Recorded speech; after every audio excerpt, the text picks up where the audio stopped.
wonder why no one wants to sit in front.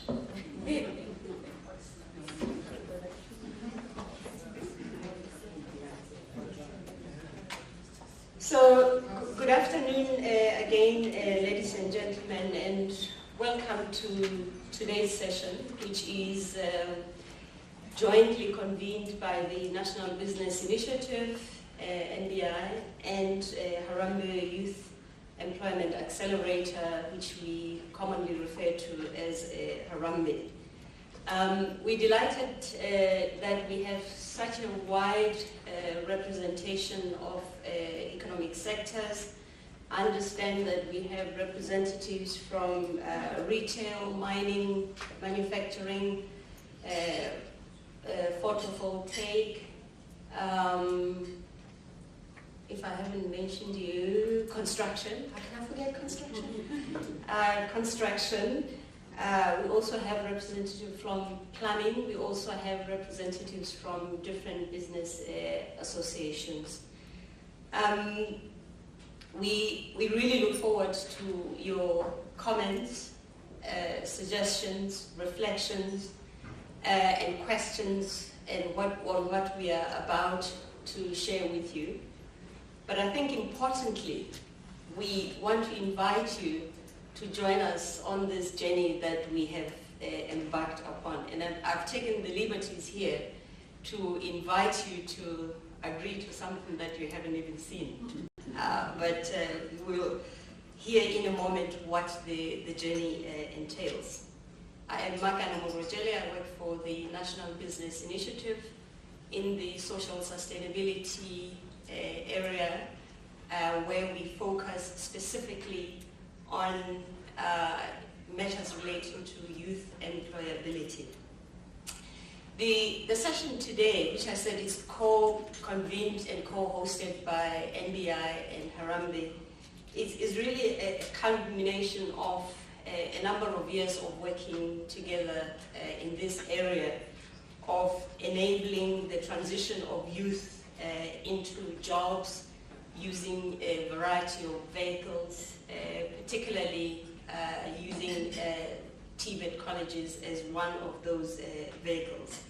And we've drawn important lessons from the work we've done in the construction sector, in the solar water heater installation and maintenance, in hospitality, particularly and as a new area for us, but also a growing and important area, maintenance in the hotel industry. We've also produced an important guideline. Some of you might have seen this guideline, which is really meant to guide employers who are embarking on hosting candidates or interns in terms of preparations before the young people walk through your doors, preparations or how you support them during and post their placement. And before I ask Anthony to take the floor, I just want to maybe highlight a few observations or lessons from the work that we have done, because these are important elements that underpin the work that we are about to share with you. And they might seem quite obvious. In fact, they are obvious, but they're not until you actually get to implement it. So the real test is in the translation of these elements into practice. And I think just looking at the people that we have in the room, we know that demand must drive and inform the work that we do. But this must be beyond just the rhetoric of asking companies or employers what they want done, but it's really beginning to see how demand permeates issues such as how TVET colleges, for instance, begin to select young people, how they put together programs around work readiness, but also how demand informs the development and the training of college lecturers, but also on matters relating to curriculum design, delivery and management, and also the design and delivery of workplace-based learning. And these elements are important because they have now begun to inform, and I need to be careful how I put this. I'm not going to say a model, even though I think we are moving towards a model, but I think these form the beginnings of elements of a model for college intervention. And we will see how these are embedded in the work that we are about to present to you. Another obvious one is about partnership. But again, the underlying issue here is really pushing ourselves beyond just partnerships in the form of companies sitting in the same room. And often of late you hear people talking about ecosystems, even though sometimes one has to be careful about these big words, because a big word does not necessarily mean that you've done the work.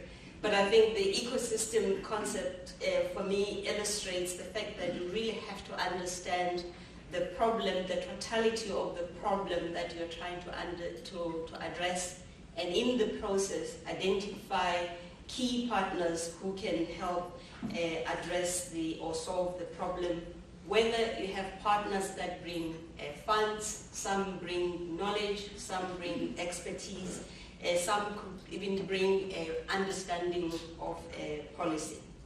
The obvious one is scale and innovation, and I don't need to say much about that, but suffice it to say that it's important that we find ways in which we accelerate, we move at speed in scaling up these issues, but also as we do that, focus on issues of innovation relating to how curriculum is designed and delivered, but also incorporating entrepreneurship education in the work that we do.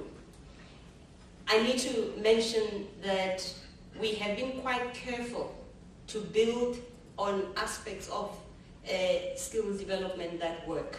So we are not assuming that we are going into a vacuum, but drawing on the successes, building on the successes, but also aligning, and I have to stress here, where possible, with national interventions, because it's not every aspect of some of the big national initiatives that actually work, but we're very particular to align ourselves to those aspects that work.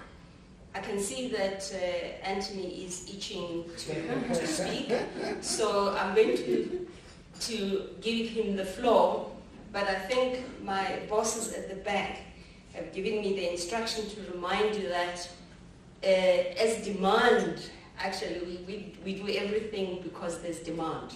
So there's a demand for tweets. So you've got to tweet. The hashtag is NBI Youth Employment. I think it did appear somewhere in the slide. So we allocate one tweet per person, even if you have to retweet. I want to give the floor to Anthony, who probably doesn't need a lot of introduction, but I think, in fact, Anthony has worked with many of us in the room in many forms. He's worked at NBI, he's worked for NBI, he's worked with NBI, but today he's also, and I think he's working with Harambee and for Harambee. So we decided with Sylvester that perhaps we need to give him a very interesting hat today, that hat has NBI on the one side, but Harambee also, on the other side, as forming one hat. So, Anthony.